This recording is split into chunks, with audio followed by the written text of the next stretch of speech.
رسول اللہ صلی اللہ علیہ وسلم کا جو نماز پڑھانے کا طریقہ تھا وہی شرعی طریقہ ہے۔ مرد کا کام ہے کہ اپنی نظروں کو، اپنی نیتوں کو بالکل خالص کریں اور اپنی نظروں کو نیچا رکھیں، اور خواتین کا کام ہے کہ اپنا پردہ خود کریں۔ اور ہر عورت کے لیے حکم ہے کہ جب وہ گھر سے باہر نکلے، اگر وہ گھر سے باہر نکلے تو اپنی اوڑھنیوں کو سر سے نیچے لٹکا لیں، اور اپنی اوڑھنیوں کو اپنے سینوں اور جسموں پر اچھے طرح سے ڈال لیں، ڈھانپ لیں، تاکہ نہ صرف یہ کہ ان کا جسم نظر نہ آئے بلکہ جسم کے کوئی بھی خد و خال نظر نہیں آنے چاہیے۔ اور رسول اللہ صلی اللہ علیہ وسلم کی مسجد میں جو نماز پڑھی جاتی تھی وہ اسی طریقے سے پڑھی جاتی تھی کہ سب سے آگے مرد حضرات ہوتے تھے، اس کے پیچھے بچوں کی صف، اور اس کے پیچھے پھر خواتین۔ اور عیدین کے خطبے میں تو رسول اللہ صلی اللہ علیہ وسلم، کیونکہ مجمع زیادہ ہوتا تھا، پہلے مردوں کو خطبہ دیتے تھے، پھر اس کے بعد صفوں کو چیر کر تشریف لے کر جاتے تھے، خواتین کو الگ سے خطبہ دیتے تھے، دوبارہ ان کو یاد دہانی کراتے تھے۔ تو خواتین بھی کیونکہ خطبہ شروع ہو رہا ہے لہٰذا صفوں میں آ جائیں اور اپنے پردے کا انتظام کر کے پچھلی صف خواتین بنا لیں۔ اور یہ جو کیونکہ پردے کے پیچھے جگہ ہے، یہ مسجد کا حصہ نہیں ہے، یہ مہمانوں کے لیے جگہ ہے، تو جمعہ جو ہے وہ مسجد میں ہی پڑھا جائے گا۔ اعوذ باللہ من الشیطان الرجیم، بسم اللہ الرحمن الرحیم۔ من يهده الله فلا مضل له ومن يضلله فلا هادي له۔ إن أصدق الحديث كتاب الله وأحسن الهدي هدي محمد وشر الأمور محدثاتها وكل محدثة بدعة وكل بدعة ضلالة وكل ضلالة في النار۔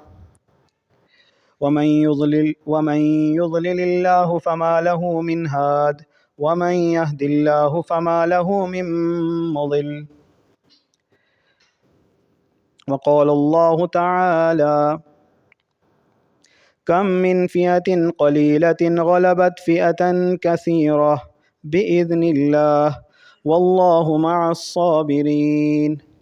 ولما برزوا لجالوت وجنوده قالوا ربنا أفرغ علينا صبرا وثبت أقدامنا وانصرنا على القوم الكافرين۔ وقال الله تعالى إن الله وملائكته يصلون على النبي يا أيها الذين آمنوا صلوا عليه وسلموا تسليما۔ اللهم صل على سيدنا محمد وعلى آله وأصحابه وأهل بيتهم أجمعين۔ سب سے پہلے تو بہت ہی خوشی کی بات ہے الحمدللہ کہ اللہ کے فضل و کرم سے ہم سب کو حق کی طرف رہنمائی ملی، ہم سب کو وہ ہدایت ملی جس کے اوپر صحابہ بھی رش کیا کرتے تھے، جس کا انتظار صحابہ بھی کیا کرتے تھے۔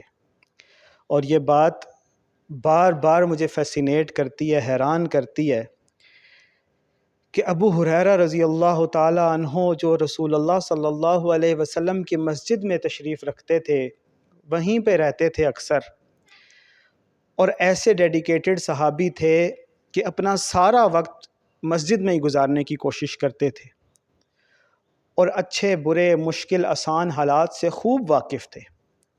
تو رسول اللہ صلی اللہ علیہ وسلم نے کیسی رسول اللہ صلی اللہ علیہ وسلم نے رغبت دلائی ہوگی کہ ابو ہریرہ رضی اللہ تعالی عنہ فرمانے لگے کہ اگر میں اس لشکر کو پا لوں گا جو ہند پر حملہ کرے گا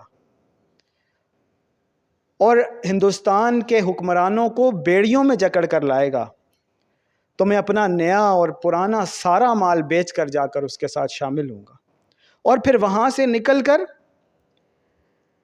وہ جب اپنے جھنڈے یروشلم میں گاڑیں گے، ایلیا میں گاڑیں گے، تو میں ان کے ساتھ ہوں گا۔ مفہوم میں آپ کو بتا رہا ہوں۔ اور پھر جب میں جا کر انہی لوگوں کے ساتھ ہوتے ہوئے عیسیٰ ابن مریم سے ملوں گا تو ان سے کہوں گا کہ اے اللہ کے غلام، اے عیسیٰ ابن مریم، اے روح اللہ، اے مریم کے بیٹے، میں ابو ہریرہ ہوں، میں نے محمد الرسول اللہ کی صحبت پائی ہے۔ رسول اللہ صلی اللہ علیہ وسلم کے ساتھ ہوتے ہوئے ایسی خواہش اور ایسی طلب کہ میں اس جماعت کے ساتھ بھی شامل ہوں جو غزوہ ہند لڑے گی، اور پھر جا کر اپنے جھنڈے ایلیا میں گاڑ دے گی، مسجد اقصیٰ کو آزاد کروائے گی، اور پھر جا کر عیسیٰ ابن مریم کے ساتھ شامل ہوگی۔ آپ صلی اللہ علیہ وسلم نے کیسی رغبت دلائی ہوگی، کیسی شان بتائی ہوگی ان غزوہ ہند والوں کی، ان امام مہدی کے ساتھیوں کی، کہ ابو ہریرہ کو بھی اتنا شوق ہوا۔ تو اللہ کا لاکھ لاکھ کروڑ کروڑ ارب ارب ہا شکر ہے کہ اللہ نے ہم سب کو وہ حق دکھایا، اور سب سے پہلے دکھایا کہ جس سے ابھی دنیا نا آشنا ہے، بہت حد تک نا آشنا ہے، اور ایک وقت ہوگا کہ لوگ رش کریں گے آپ لوگوں کے اوپر کہ کاش ہم بھی ان میں سے ہوتے، کاش ہم بھی پہلے شامل ہونے والوں میں سے ہو جاتے۔ اور اس کے بعد دوسری بات یہ کہ آپ سب کو میں خوش آمدید بھی کہتا ہوں۔ اکثر آپ میں سے یہاں جو ہیں وہ پہلے دفعہ آئے ہیں، اور یہ مرکز بھی آپ سب نے دیکھ لیا الحمدللہ۔ اللہ تعالیٰ آپ سب کا آنا یہاں قبول کرے، اور جو ابھی تک ہجرت نہیں کر سکے پرماننٹلی بھی، ان کا یہاں آنا، کسی نہ کسی طرح یہاں پہ شامل رہنا۔ ایک بدو شخص آیا، یہ حدیث میں نے پہلے آپ کو نہیں سنائی، آج سناتا ہوں۔ آپ صلی اللہ علیہ وسلم کے پاس ایک بدو شخص آیا، تو اس نے رسول اللہ صلی اللہ علیہ وسلم سے ہجرت کے بارے میں کوئی سوال کیا۔ تو آپ صلی اللہ علیہ وسلم نے پوچھا کہ کیا تیرے پاس اونٹ ہے؟ اس نے کہا جی ہے۔ تو آپ صلی اللہ علیہ وسلم نے پوچھا کہ کیا تو اس کی زکوٰۃ ادا کرتا ہے؟ تو اس نے کہا کرتا ہوں۔ تو آپ صلی اللہ علیہ وسلم نے اس کو اجازت دی کہ جا، پھر تو جہاں چاہے دنیا کے کونے میں رہ لے۔ جو خلافت کو اپنے نہیں، رسول اللہ صلی اللہ علیہ وسلم کے جانشین والی خلافت کو، اللہ کی طرف سے اپوائنٹڈ خلافت کو، جو زکوٰۃ ادا کرے، اگر وہ ہجرت نہ بھی کر پا رہا ہو تو وہ ایسے ہی ہے کہ جیسے اس نے اللہ کی رسی کو تھام لیا، تو اللہ اس کو بھی مہاجرین میں ہی لکھے گا انشاءاللہ۔ تو اللہ تعالیٰ آپ سب کا یہاں پر آنا قبول فرمائے۔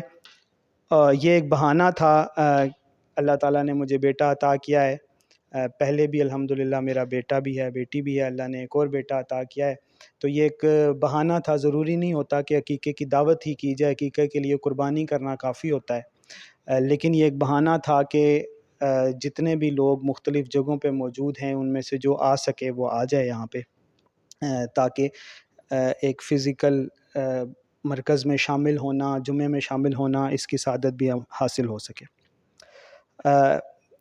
تو دوسری بات آتے ہیں آج کے موضوع کی طرف، اور وہ یہ ہے کہ آپ سب کو معلوم ہے کہ پاکستان کے اوپر ہندو،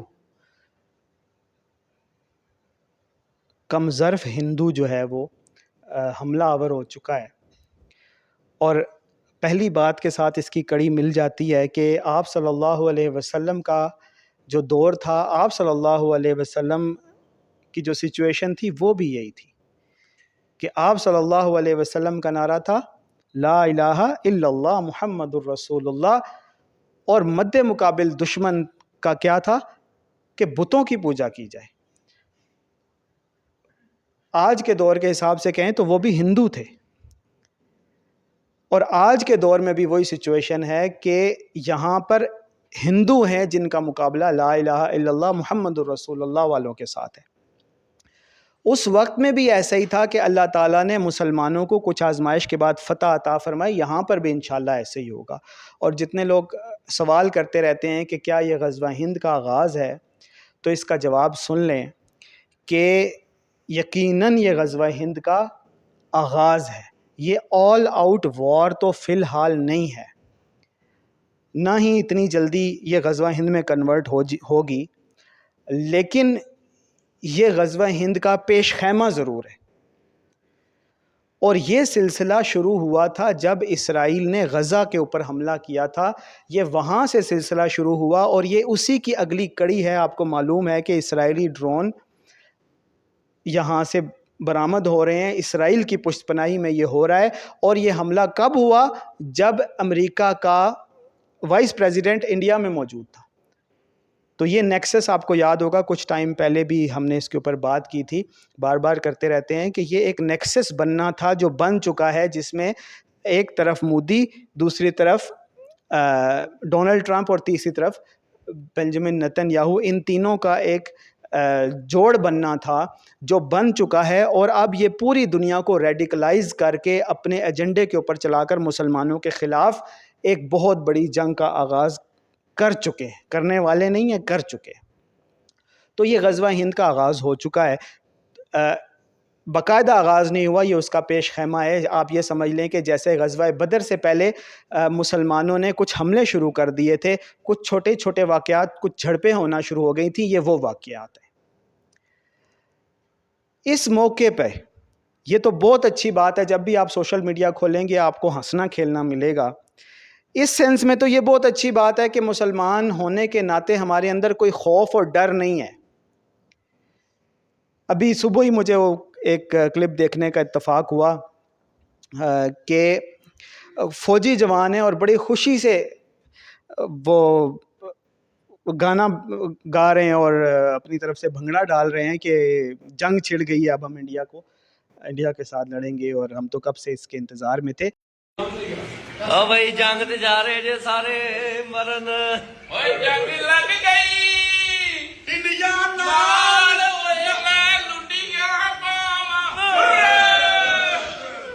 یہ اس سینس میں تو اچھی بات ہے کہ خوف نہیں ہے، دشمن کا خوف ہونا بھی نہیں چاہیے، لیکن جنگ کوئی مذاق نہیں ہوتی، یہ مجھے اور آپ کو، ہم سب کو یاد رکھنا چاہیے۔ اگر اللہ نے ہمیں 65 کی جنگ میں فتح عطا فرمائی، اگر اللہ نے 27 فروری 2019 میں فتح عطا فرمائی، اگر اللہ نے ہمیں ایٹم بم عطا فرمایا ہے، تو یہ ہمارا کمال نہیں ہے، یہ اللہ تعالیٰ کی دین ہے۔ ہمیں اللہ کے خوف سے ہر وقت ڈرتے رہنا چاہیے، اللہ کے خوف میں رہنا چاہیے، دشمن کا خوف ہمارے اندر نہیں آنا چاہیے، اور کبھی بھی ہمارے کسی ایکشن سے، ہماری کسی بات سے یہ نہیں لگنا چاہیے کہ شاید یہ ہم نے کیا ہے، شاید ہم دشمن کے اوپر غالب آ گئے۔ اور بہت امپورٹنٹ بات اس سچویشن میں جو پوری قوم کے لیے ضروری ہے کہ رسول اللہ صلی اللہ علیہ وسلم کے اوپر اللہ نے جو قرآن اتارا تھا نا، اس میں اللہ نے کیا فرمایا تھا؟ لا یسخر، کسی کو آیت یاد ہے وہ سورۃ الحجرات کی؟ لا یسخر، میں ایک منٹ آپ کو سنا، ہاں، قوم من قوم عسى ان یکن خیرا منہن، کہ تم میں سے کوئی کسی دوسری قوم کا مذاق نہ اڑائے۔ یہ نہیں کہا ایک دوسرے کا، تم میں سے کوئی کسی دوسرے کا مذاق نہ اڑائے۔ اور یہ بڑی ایک پتے کی بات سن لیں کہ جب دشمن آپ کے اوپر حملہ کرتا ہے تو آپ بھی اس پہ حملہ کرتے ہیں۔ آپ کو گردن اڑانے کی اجازت ہے، بلکہ حکم ہے جنگ میں، امن میں نہیں۔ اور ناک کے بدلے ناک، کان کے بدلے کان، گردن کے بدلے گردن، انگلی کے بدلے انگلی، بازو کے بدلے بازو۔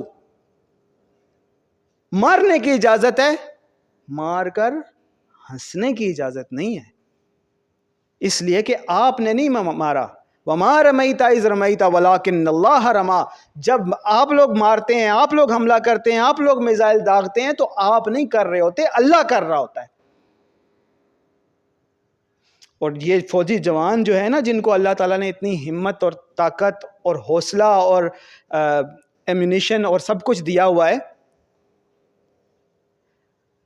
یہ بھی اللہ کی توفیق سے اور اتفاق کی وجہ سے یہ فتح حاصل کر رہے ہوتے ہیں۔ اگر میں یہاں پہ کھڑا ہوں، میرے ساتھ 10 لوگ ہیں، اور میرا کسی کے ساتھ ٹاکرا ہو جائے تو آپ دیکھیں گے کہ اور صورتحال ہوگی، لیکن وہی شام میں اکیلے آپ مجھے مل جائیں تو شاید کچھ اور صورتحال ہو۔ تو یہ اللہ تعالیٰ کی طرف سے ہوتا ہے. ہمیں اللہ کا شکر گزار رہنا چاہیے, ہنسی مذاق میں نہیں پڑنا چاہیے. رسول اللہ صلی اللہ علیہ وسلم نے فرمایا اگر تم وہ باتیں جان لو جو میں اب جانتا ہوں تو تم بہت ہی کم ہنسو اور بہت ہی زیادہ رہو. اس حد تک تو بات ٹھیک ہے کہ ہمارا ایمان تازہ ہے, اس حد تک تو بات ٹھیک ہے کہ فرنٹ لائن پر جانے والے بھی خوشی سے سرشار ہیں کہ اب ہم جہاد کریں گے, جنگ کریں گے, اللہ کے راستے میں اپنی جانیں قربان کریں گے, اس جنت کو پائیں گے اور شہید ہو کر جائیں گے کہ جس کے بارے میں اللہ نے قرآن میں 1 سے زیادہ مرتبہ کہا کہ جو شہید ہو جائے اسے مرا ہوا مت کہو, وہ زندہ ہے, اللہ کے ہاں سے رزق پا رہا ہے. اور وہ والے شہید ہوں گے کہ رسول اللہ نے فرمایا کہ اس دنیا سے جنت میں جانے کے بعد کوئی کبھی واپسی کی خواہش نہیں کرے گا سوائے شہید کے.